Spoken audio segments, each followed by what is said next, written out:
What's up everyone, and welcome back to the MMA Zone. Today, let's get started with Israel Adesanya breaks silence on altercation. This week, Israel Adesanya was seen on camera getting into a verbal altercation with a man on the streets of New Zealand.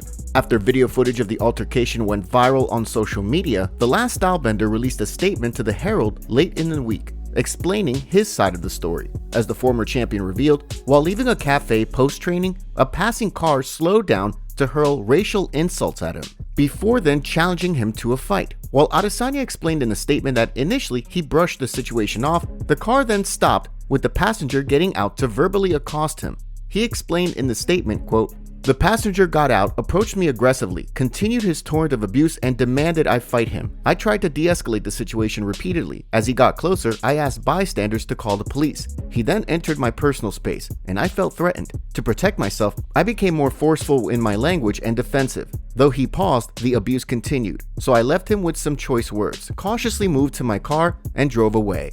The incident was seen and filmed by several onlookers, which left Adesanya frustrated given that nobody spoke up or attempted to help de-escalate the situation. Next up, let's take a look at Sean O'Malley sends a warning to Merab Dvalishvili. Anticipation is at an all-time high for the bantamweight title fight between Sean O'Malley and Merab Dvalishvili. With just over a week to go until the two throw down at the Vegas Sphere, O'Malley recently made a prediction for the fight while speaking in an interview with Kevin Iola. As he explained, quote, "It all comes down to how Merab's gonna come out. He's gonna come out like a spaz, get knocked out early. He's gonna come out slow, get knocked out a little bit later. It just depends on how he comes out. I'm gonna find his chin.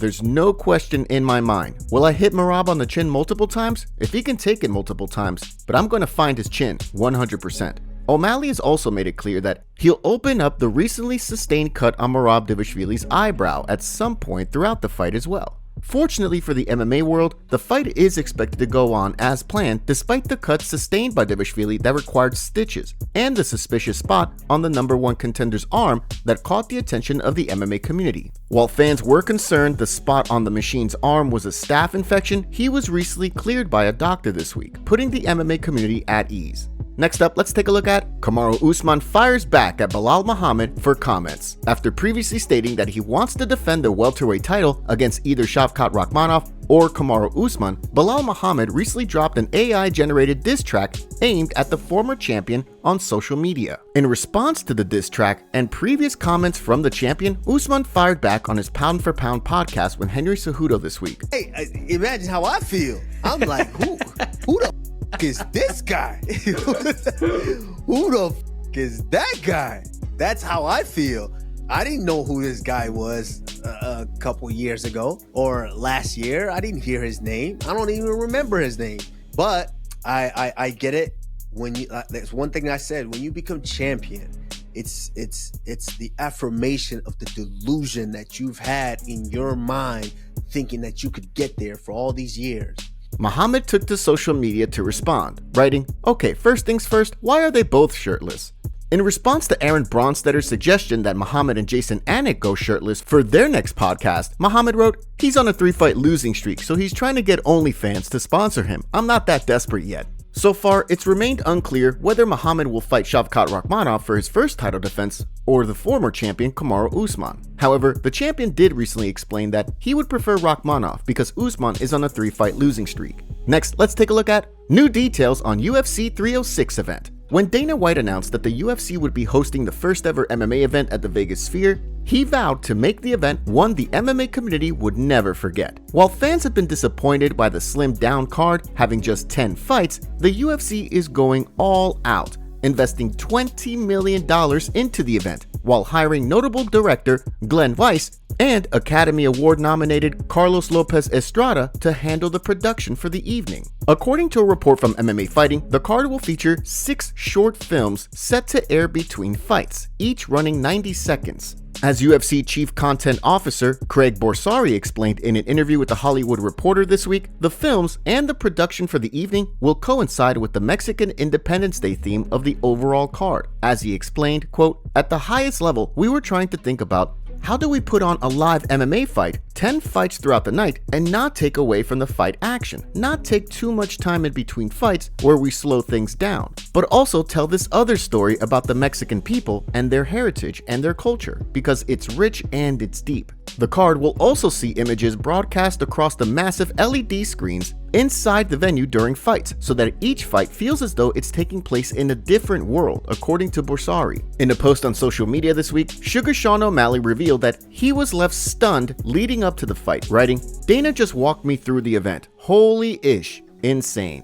In addition, given that the pay-per-view card is set to take place in the United States, Joe Rogan will be in the broadcasting booth alongside John Anik and Daniel Cormier. While Rogan was once a staple of UFC events, several years back he began exclusively working US pay-per-view cards. Given the magnitude of the Noche UFC card, it's no wonder Rogan is set to work the event. Next, let's take a look at UFC updates. Ahead of this weekend's Burns vs. Brady card at the Apex, let's take a look at today's UFC fight updates, starting with a cancellation on the upcoming UFC Vegas 97 card this weekend. On Thursday, the UFC announced that the previously scheduled fight between Ovince St. Preux and Ryan Spann has been canceled due to an illness. So far, no word yet as to whether or not the UFC will look to reschedule the bout. Shifting gears now and looking ahead at some recently announced fights, a bout between Dan Argueta and Cody Haddon has reportedly been scheduled for UFC Vegas 98 on October 12th. The bout will see Argueta look to bounce back from a loss to Gene Matsumoto back in April, while on the flip side, Haddon will look to make his successful UFC debut after a victory on Dana White's Contender Series late last month. Last but not least, a flyweight bout between Bruno Silva and Ismail Nardiev is reportedly set for UFC 308 on October 26th.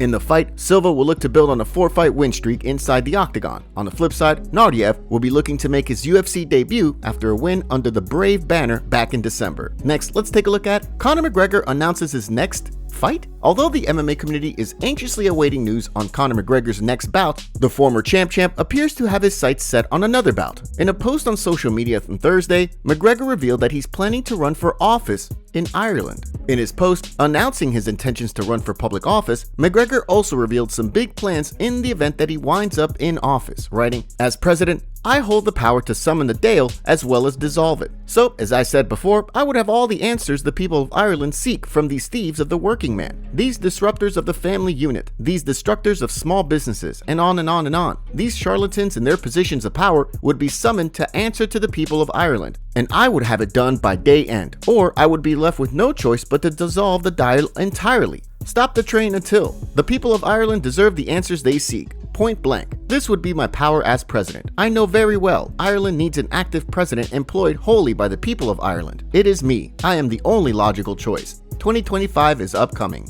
Despite his enthusiasm, as one reporter showed back in late 2023, 89% of people polled revealed that they would not vote for McGregor if he ran for public office. In response to his plan to run for office, the MMA community was quick to weigh in, with Ben Askren writing, "LOL, almost as likely as him fighting in 2023. Daniel Cormier should have listened to me."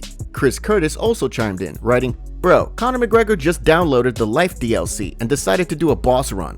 As one reporter added, "McGregor running for president and Chandler still waiting, LMAO." Jake Paul recently weighed in on why a McGregor-Chandler fight has not been finalized yet, echoing a theory proposed by Ariel Helwani in the past. Conor has 2 fights left on his fight deal, but the UFC is trying to renew their rights deal because they license their content, which are the fights, to platforms. So they're trying to renew their deal with, they're negotiating multiple people, but let's say it's going to go with ESPN. They're trying to renew the deal and get him the most amount of money. A part of that negotiation is, hey, we have Conor McGregor for 2 more fights. But if he were to fight now, that wouldn't be a part of the negotiation. The company would be like, oh yeah, well you only have Conor for one fight. So that's why Conor's not fighting right now. Despite that, Dana White recently revealed on Instagram Live that he's got some big news coming regarding Conor McGregor. Next up, let's take a look at Jorge Masvidal reveals big news. After unretiring and stepping into the boxing ring for a fight with Nate Diaz, Jorge Masvidal apparently has his sights set on returning to the UFC. During an interview with Grind City Media this week, Masvidal revealed that his preparation for his boxing match with Nate Diaz left him missing MMA. As a result, he's eagerly planning his return to MMA in hopes of snapping his 4-fight skid. During the interview, he explained, quote, I just finished up training at American Top Team right now, and it's just the funnest thing I've ever done in my life. There's a lot of nights I went to sleep just missing it, just doing certain training or certain workouts. I effing love it, man. Definitely 100% back to MMA. I don't know when I'm fighting, but I'm fighting either the end of this year or next year. Masvidal also made it clear that he is not ruling out a title run, explaining that for someone like him, a run to the title is never out of the question. While the original BMF does not have a date in mind for his return, he did name drop Max Holloway as a potential opponent, explaining, quote, "Max Holloway is one of my all-time favorite fighters. It would be an honor to fight him, truly, from the bottom of my heart. One BMF holds the quickest knockout in UFC history, and the other BMF has the latest knockout in UFC history. There's so much excitement in a fight with Max. Obviously, we're not going to grapple. We'll stand there, bite down on our mouthpieces, and throw leather. It's a dream match for me." Of course, Holloway is currently set to fight Ilia Topuria for the featherweight title, meaning a fight between the two may be out of the question for now.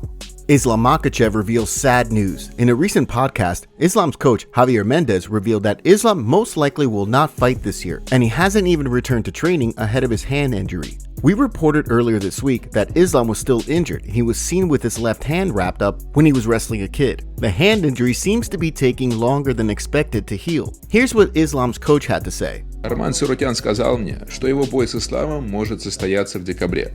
Есть ли какие-либо новости на этот счет? Я жду, когда Ислам вылечится. Не думаю, что его рука уже восстановилась. Насколько знаю, сейчас он не тренируется. Поэтому я не вижу, чтобы этот бой состоялся уже в декабре. Он возможен, но я этого не вижу. Но он может состояться.